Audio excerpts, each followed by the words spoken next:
So now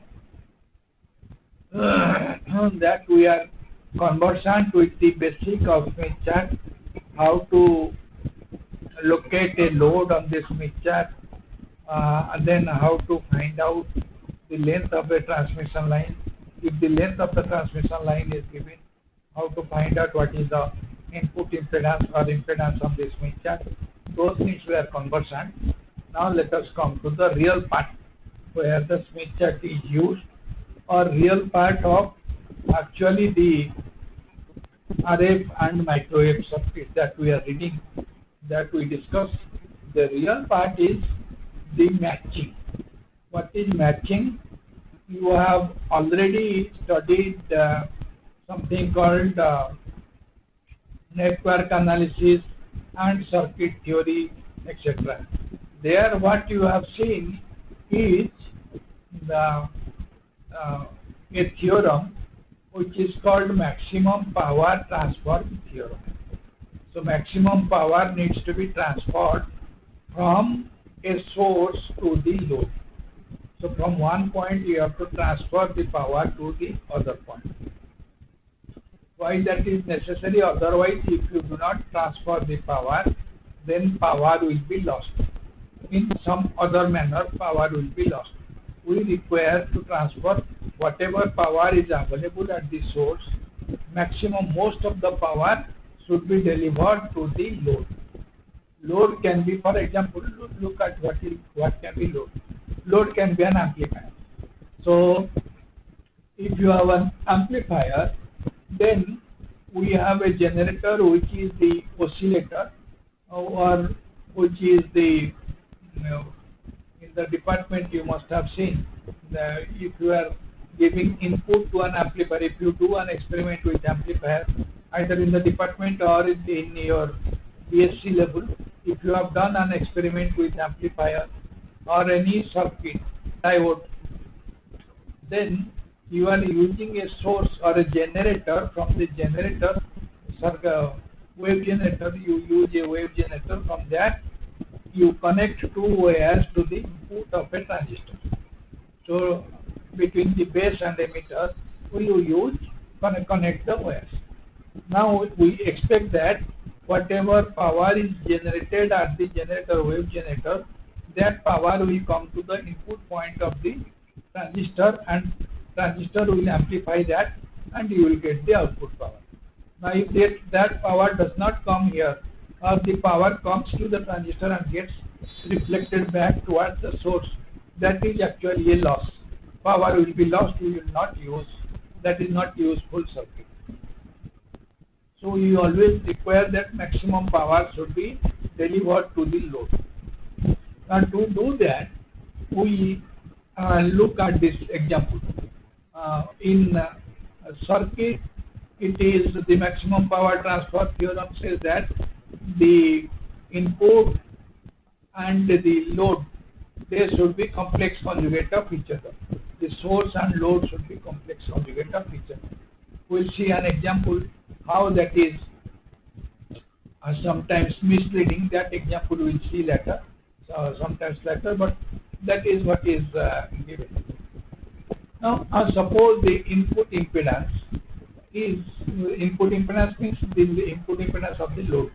So, you have a load, the input impedance of the load is Zin, that we can write in terms of Rin plus Jxin. In is input, in transfer input. So, Zin is equal to Rin plus Jxin. It has a resistive part, it has a reactive part. Resistive part is R, reactive part is X. And once we know what is the input impedance, we can find out what is the reflection coefficient. How much power is reflected from the input point or from the load, how much power gets reflected if the load is connected to a line whose characteristic impedance is Z2. The power reflected we can find out easily once we know what is the reflection coefficient. Reflection coefficient definition is gamma is equal to Zin minus Z0 by Zin plus Z0. That you can also write in terms of magnitude and phase. So gamma is equal to gamma magnitude and gamma phase. Theta is the gamma phase, magnitude gamma is absolute gamma. And if you look at this, you can easily see that if Zin is equal to 0, which is the Zin is short circuited, Zin is equal to 0 means Zin is short circuited, then gamma is equal to minus 1. If Zin is equal to infinity, which means Zin is open circuited, then gamma is equal to plus 1. So gamma is equal to plus minus 1 if it is short circuited or open circuited. The Zin is open circuited or short circuited. So load is open circuited, short circuited, gives you reflection coefficient of plus minus 1. So absolute value of gamma or magnitude of gamma for open circuit or short circuit is 1. Then if Zin is equal to Z0, so they perfectly match. The Zin is exactly matched with Z0 characteristic impedance, then gamma is equal to 0. Absolute value of gamma is equal to 0, which means absolute gamma will always lie between 0 and 1. Then we defined VSWR as Vmax by Vmin. So this is wrong. Vmax by Vmax is wrong. Actually, this is Vmax by Vmin. So if it is Vmax by Vmin, then that is also given as 1 plus absolute gamma by 1 minus absolute gamma, or 1 plus gamma magnitude by 1 minus gamma magnitude. That gives us VSWR. So once we know the limit on gamma, absolute gamma or magnitude gamma, we can find out the limit on absolute VSWR. VSWR will be between 1 to infinity. Then reflected power is given in terms of gamma. PR is equal to absolute gamma square. So these are the summary about reflected power. Now let us look at an example. Suppose Zin is equal to 150 ohm. We will consider a purely resistive load. So purely resistive load, therefore it is Zin is equal to 150 ohm. Characteristics impedance to which it is connected is 75 ohms. Z0 is 75 ohms. Then gamma will be 150 minus 75 by 150 plus 75. So this will be 75 by 225, which is 1 by 3. So gamma is equal to 1 by 3. Then VSWR is equal to 2. This is a standard VSWR. VSWR is equal to 2 is usually considered standard. The reason will be clear from the next line. PR, power reflected. So reflected power is equal to gamma absolute square. Gamma is equal to 1 by 3. So gamma absolute square is 1 by 9, which is equal to 11.1%.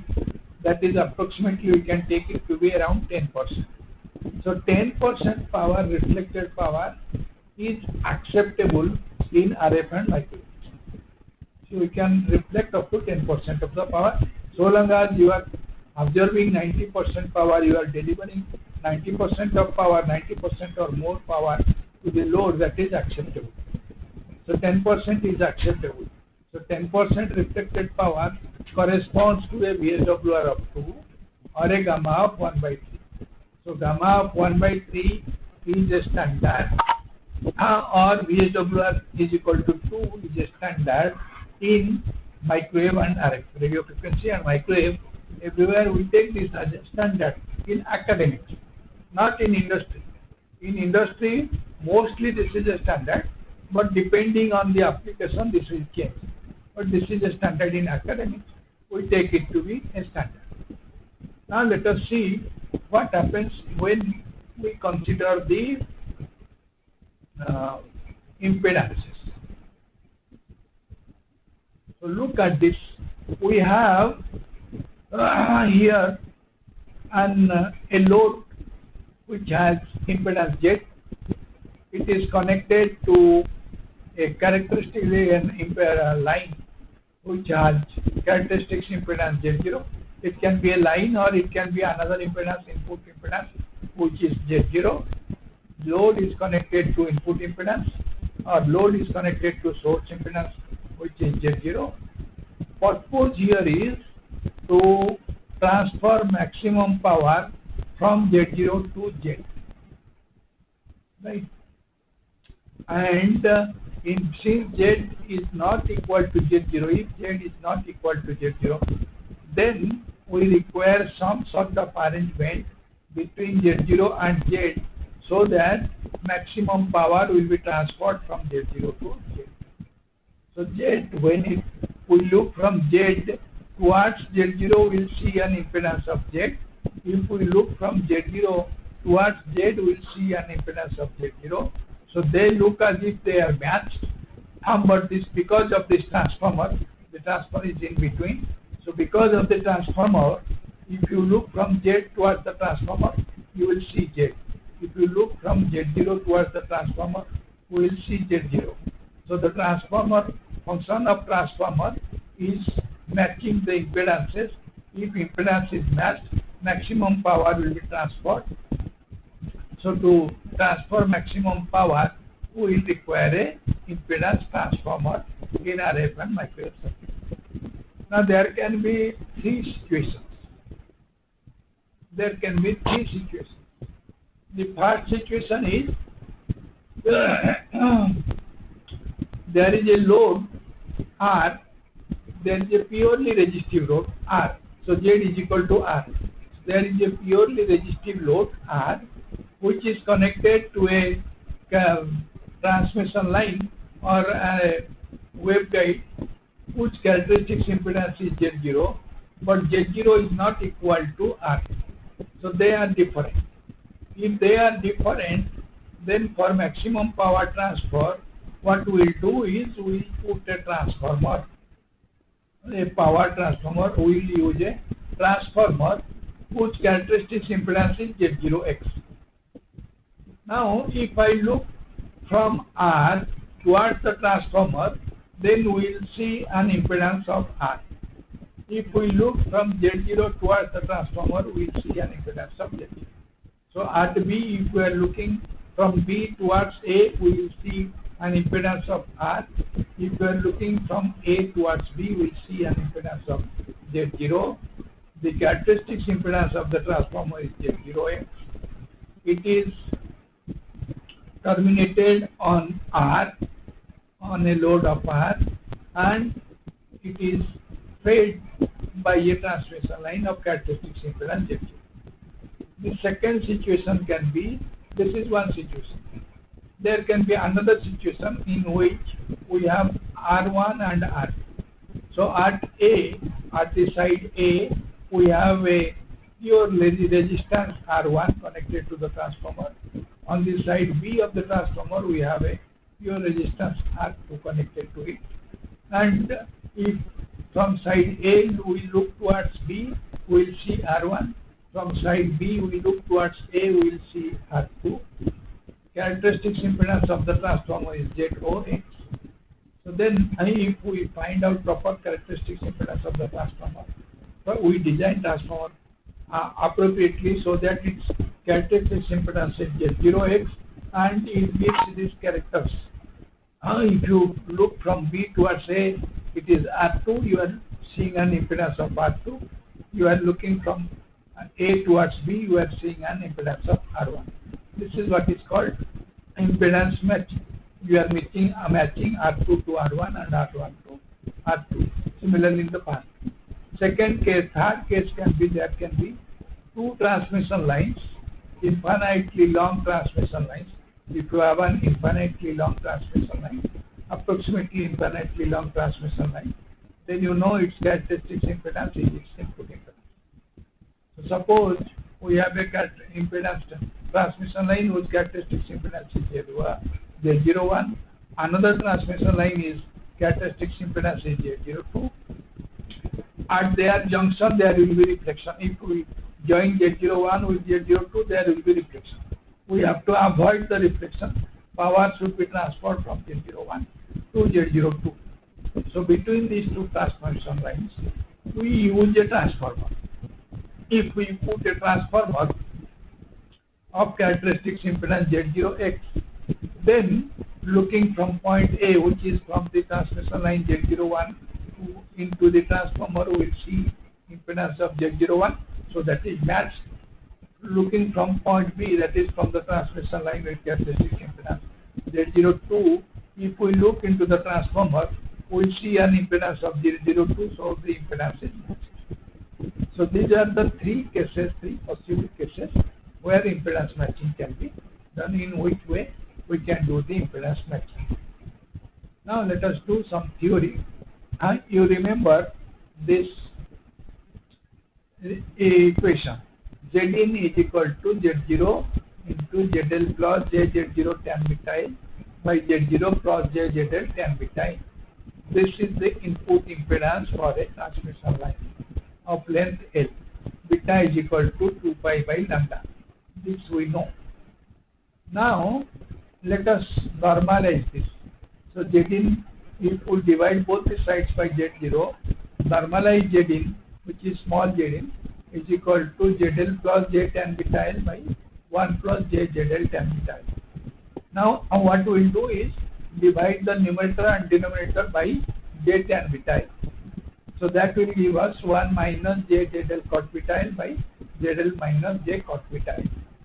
So Zin is equal to ZL plus J tan beta L by 1 plus JZL tan beta L. That is 1. Or you can write as 1 minus JZL cot beta L by ZL plus J cot beta L. Why these two are used? The reason is simple. Either ZL can be, we can consider short circuited ZL, we can consider open circuited ZL. Both can be considered. So when we consider short circuited ZL, we can use the first one. When we consider open circuited ZL, we can use the cot one. Now, when L is equal to lambda by 4 or 0.25 lambda, this we have discussed, but let me discuss it once more. When L is equal to lambda by 4 means quarter of a wavelength. So length of the line section, transmission line section, is quarter of a wavelength. So L is equal to lambda by 4 or 0.25 lambda. Then beta L is equal to 2 pi by lambda into 0.25 lambda, which is 2 pi into 0.2 pi, that is 0.5 pi. So beta L is equal to 0.5 pi. Cot beta L is equal to cot of 0.5 pi, that is equal to 0. So beta L is equal to 0.25 lambda gives rise to cot beta L is equal to 0. So Zin will be 1 by ZL, which is ZL gets inverted.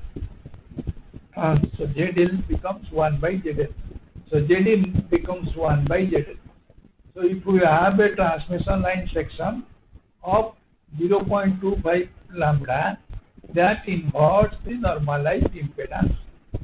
A quarter wave transmission line section inverts the normalized impedance. This is important to remember, and we are going to use this diagram.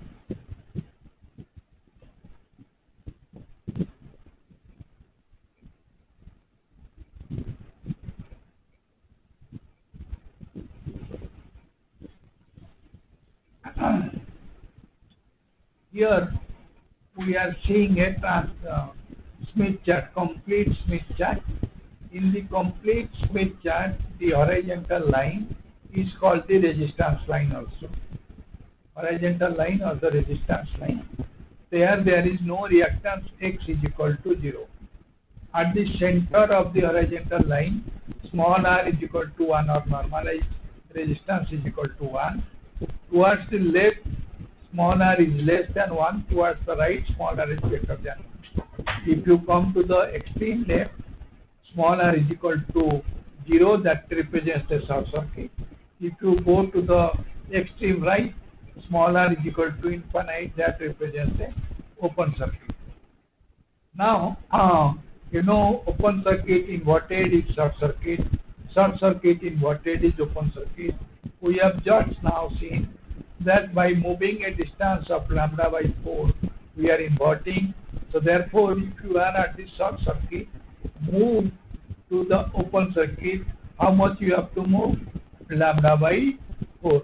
So if you move lambda by 4 along the Smith chart, periphery of the Smith chart, you will be inverting from open circuit, you will go to short circuit. Short circuit, you will go to open circuit. Similarly, R is less than 1. Move along the circle, half a circle, that is move by lambda by 2, that will give you R greater than 1. Similarly, R greater than 1, move half a circle, that will give you R less than 1. But that will require a half a circle. We are using a lambda by 4 transmission line.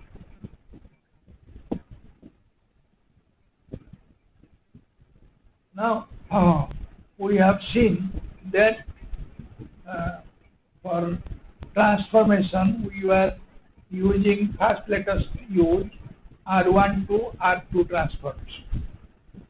So there are two resistances. Between these two resistances, there has to be a section which will convert the resistance 1 to resistance 2. So transform resistance 1 to resistance 2. What we will do is move from point A on the horizontal line for R1. First locate R1. R1 is at point A. Then move from point A to point B by a distance of lambda by 4 or 0.25 lambda. So move half a circle from point A to point B, locate at reach at point B. So that gives that if I use a lambda by 4 transmission line section between the two resistances R1 and R2, if I use a lambda by 4 transmission line section, I can transfer from R1 to R2 on the horizontal. Similarly, R1 to R2 transformation, how do you do that? A to B is transmission line section of length 0.25 lambda.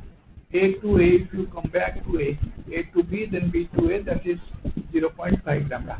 Another 0.25 lambda, that gives you 0.5 lambda.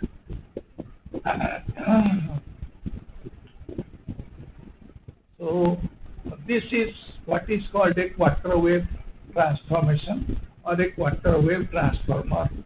The length of this is a transmission line of transmission line section of length lambda by 4. So R1 is equal to R. R1 is normalized to R, will be transformed to R2, which is normalized to 1 by R. What will for matching, what will require is and Z0 characteristics impedance. Z0 here, R1 is Z0, R2 is small r, which is called capital R by ZOX. So Z0 will be 1 by R into ZOX. So if Z0 is equal to 1 by R into ZOX, we can write for small r, we can write capital R, small r is equal to capital R by ZOX. Therefore, if I put for small r capital R by ZOX, then Z0 is equal to ZOX square divided by capital R. That is equal to, that implies that ZOX square is equal to R into Z0, or ZOX is equal to square root of R into Z0. Just look at an example. R is equal to 100 ohm, Z0 is equal to 50 ohm, then Z0X will be root over of 100 into 50. That will be 70.7 ohm. So if we have a transmission line section whose characteristic impedance is 50 ohm, we have, and it is terminated on a load of 100 ohm, then between the transmission line and the load, if we put another transmission line of length 0.25 lambda or lambda by 4 with characteristic impedance is 70.7 ohm, then there will be perfect matching. There will be no loss of power. Power from Z0 will be completely delivered to R.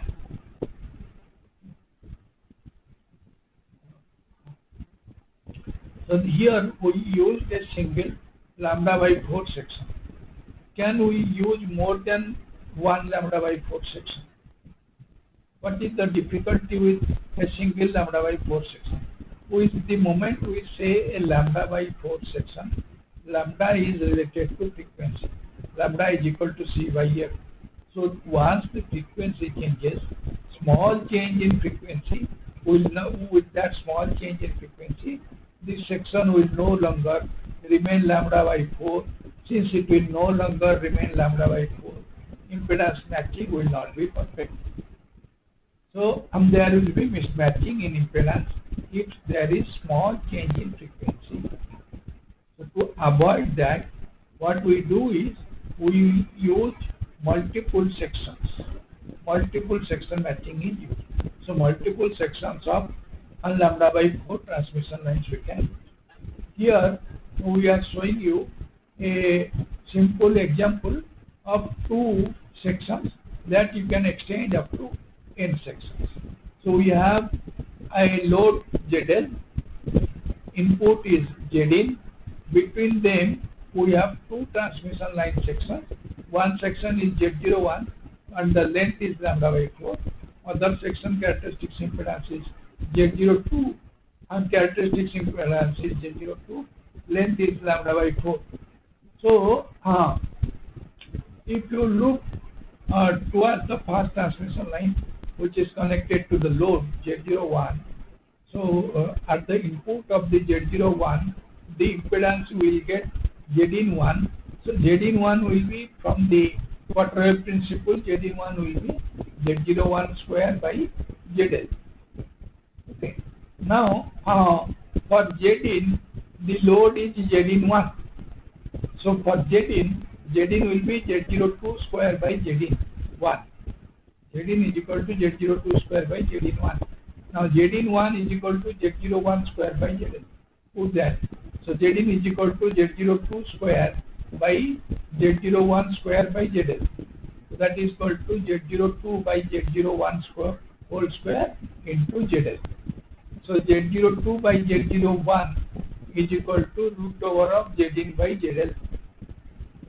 Now on that we can write here, if I take Zin to be 50 ohm, there is the same example that we saw in the previous one. For single section, Zin is equal to 50 ohm, ZL is equal to 100 ohm.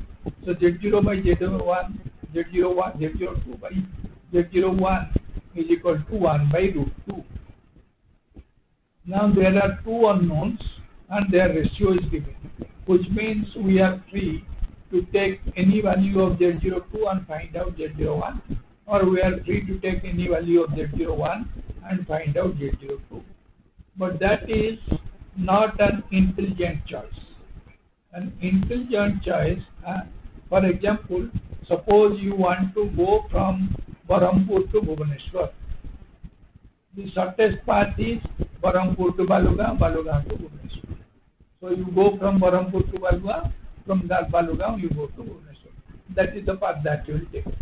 There is other path, like from Berhampur you can go to Bhavanipatna. From Bhavanipatna you can go to Balangir. From Balangir you can go to Cuttack. From Cuttack you can come to Bhubaneswar. So we always require the shortest path, right? Therefore, what we will do is we will keep Z01 as close to ZL as possible, but Z01 should not be equal to ZL. Why? If Z01 is equal to ZL, then the problem is, as you know, if the characteristic impedance is equal to the load impedance, then it is already matched. So Zin1 will be equal to ZL. So then, which means we are using 2 sections, but we are getting the benefit of 1 section only. So that is not required. That will not be. So it should be ZL. Z01 should be as close to ZL as possible. Similarly, Z02 should be as close to as Zin possible, but Z02 should be between Zin and ZL. Z01 should be between Zin and ZL, and Z02 should be towards Zin. Z01 should be towards ZL. Here we have taken Z02 is equal to 60 ohm. Accordingly, we get Z01 is equal to Z02 into root 2, that will be 84 ohm. This is a good solution because you can see ZL is equal to 100 ohm, Z01 is equal to 84 ohm, which is close to it. Then Z02 is equal to 60 ohm, which is close to Zin which is 50 ohm. So this is a good solution. This type of solution, you have to intelligently choose these solutions. So these are two sections. You can have n number of sections like this. If you do this way, then the bandwidth over which the impedance matching is done, that increases sufficiently. For example, if you want to learn more, read the book David Pojar, Microwave Engineering by David Pojar. Read that book. Go to page 260 or 261, somewhere there, 255 to 265. In between that, you will find out this, maybe 260 or 261. At that page, you will find out about multi-section matching, how multi-section matching increases the bandwidth. There is another solution to this. Instead of using multiple sections, what we can do is you use a tapered transmission line. So tapered length should be greater than lambda 0 by 2. So use a tapered transmission line. So at one end, as you know, Zin and ZL. Now in this case, ZL is greater than Zin. So at the ZL, the width of the transmission line will be less. At Zin, the width of the transmission line will be more. So from more to less, you just taper it. So from low impedance to high impedance, just linearly taper it. And lambda 0, this should be greater than lambda 0 by 2. Lambda 0 should be the lowest frequency. You decide over which frequency band you want to design the transformer. So, and lambda 0 should be the lowest frequency, not the center frequency. Remember this, lambda 0 is not the center frequency, it is the lowest frequency. Then use a tapered line. That will give you a very good solution. Still a better solution is, instead of a linear tapering, use a exponential tapering. So instead of straight lines, use two exponential lines. So use exponential tapering. So if you use exponential tapering, that improves performance. So this is how you can use multi-section matching. With this, we will come to the end of today's class. Next class we will discuss about, today we discussed about matching of real loads. R. So ZL is real, Z0 is real. Next class we will consider ZL to be complex.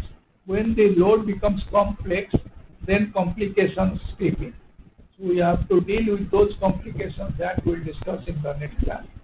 And next class we will complete this discussion. I hope we will complete the discussions in the next class.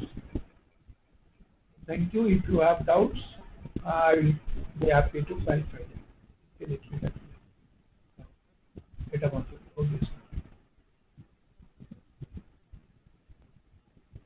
Stop.